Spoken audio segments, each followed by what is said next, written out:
Hey guys, Trevor here, and in this video, I'm going to show you how to hide your light videos on TikTok. It's pretty quick and easy, so let's jump right in. Now I'm going to open up the TikTok app here, and if you want to keep the videos that you've liked private and not share that with anyone else, TikTok gives you the ability to do that.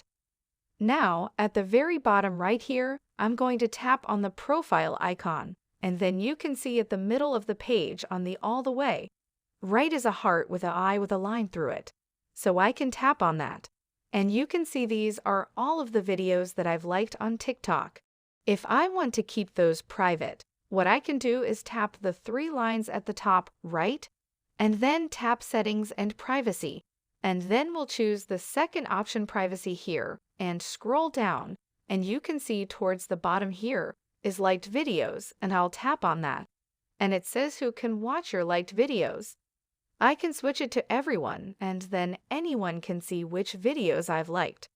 Or if you want to make them private, you'll switch it to only me, which means only you'll be able to see the videos that you've liked or unliked, and nobody will be able to see kind of what you're watching and what you're liking. I hope this helps. Thanks for your time today, and I'll see you on the next one.